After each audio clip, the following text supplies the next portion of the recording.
बंदी छोड़ सतगुरु रामपाल जी महाराज की जय हो। सतसेवकों ने बस अब एक ही जिम्मा ठाना है, जागो और जगाओ अभियान चलाकर संगत को इन काल दूतों से बचाना है। काल के इन जीते जागते दूतों का पर्दाफाश करेंगे सतसेवक अपने जागो और जगाओ अभियान के साथ। भगत भाइयों, अब की बार इन काल एजेंटों के बहकावे में न आना। अब से सिर्फ और सिर्फ सतगुरु का प्रकट दिवस ही है मनाना।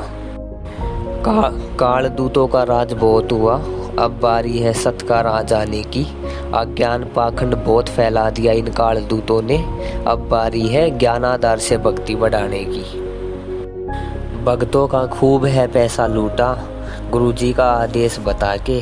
अब मांगेगी संगत जवाब, भागेंगे ये काल दूत मुंह छिपा के। आओ भक्तों, आज तुम्हें सुनाता हूँ उन काल दूतों की बात, जिन्होंने गुरुजी को एक आम आदमी समझकर उजड़वा दी बरवाड़ा आश्रम की खाट। ज्योति करवा दो, पाठ करवा दो, ऐसे ऐसे आदेश है ये बताते। अगर कोई जवाब मांग ले इनसे तो उनको गुरुद्रोहियों के संपर्क में है ये बताते। अरे मूर्ख भक्तों, कब खुलेंगी तुम्हारी ये आँख? 10 मिनट की बातचीत में गुरुजी कहाँ से देंगे तुम्हारी डेली की 1000 प्रार्थनाओं का जवाब? गुरुजी से तुम्हारी प्रार्थना लगी थी, ऐसा फिर झूठा आदेश है ये बताते। फिर ज्योति करवा के, पाठ करवा के तुम खुद को हो लुटवाते।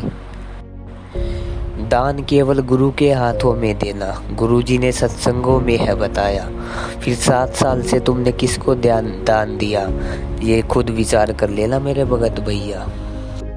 शेर की नकली खाल लगाए घूम रहे थे ये काल गधे के बच्चे। अब जवाब देने की बारी आई तो इन गधों की जबान पर ताले लटके। भाई, जो गुरु को गुरु भी ना मान पाए वो हमें क्या आदेश बताएंगे? भक्तों को तो ये माँ बहन की गालियाँ है निकालते, फिर तुम्हारा कहाँ से नाम शुद्ध कराएंगे? तेरे मुंह में मूत दूंगा, ऐसी गालियाँ देता है वर्ल्ड कोऑर्डिनेटर देशराज, और तुम ऐसे लोगों के आदेश मानकर देख रहे हो सतलोक जाने की बाट। तेरी बेटी को कोठे पर बैठाऊंगा, ऐसी बातें करता है वर्ल्ड कोऑर्डिनेटर देशराज। अब विचार कर लेना कि ये लोग सारनामी भगत है या हो रहा है संगत के साथ में विश्वासघात। ये वर्ल्ड कोऑर्डिनेटर अपने ही भगत भाइयों को पिस्तौल दिखाकर है डराता। अब विचार करो भगत जी, 2014 में वो इंटरव्यू अंतर्यामी गुरुजी ने इनके लक्षणों को देखकर ही दिया था। ये है भगतमती मंजू, रिश्ते में है संत रामपाल जी की पुत्री। जब देखोगे इसकी हकीकत तो कहोगे, अरे भाई ये तो वास्तव में काल की है पुत्री।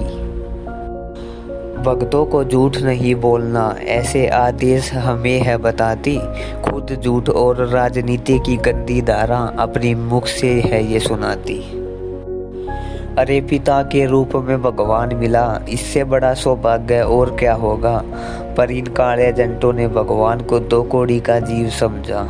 इसका भुगतान तो अब आने वाले समय में होगा। भाई, गुरुजी को समझ रखा है मंजू ने 2 कौड़ी का जीव, तभी तो आज भगत समाज को पटका रही है ये नीच। अरे दान का इतना पैसा आता देख, दिखा दिया इसने अपना रंग। कब तक राज करेगी अंधों पर, सबकी आंखें खुलेंगी बहुत ही जल्द। महेंद्र उर्फ मोहनलाल ने ही तो करवाया था बरवाड़ा कांड। भक्तों के हाथों में डंडे बंदूक पकड़वा के रचवाया था सारा कांड।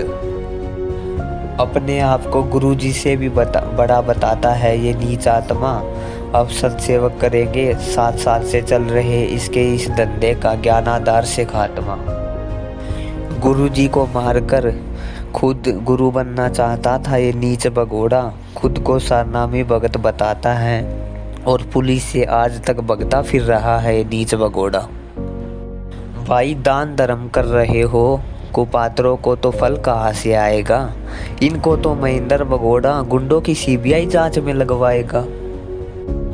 इन काल एजेंटों को छोड़ो भाई और ज्ञान को आधार बनाओ। अगर अब भी नहीं समझोगे तो यही नरक में धक्के खाओ। भाई ठोक ठोक के परीक्षा लेगा वो सतगुरु हमारी, फिर काहे को जन्मदिन मनाए जब उसको भगवान मान लिया। अब तो है भाई सतगुरु प्रकट दिवस मनाने की बारी।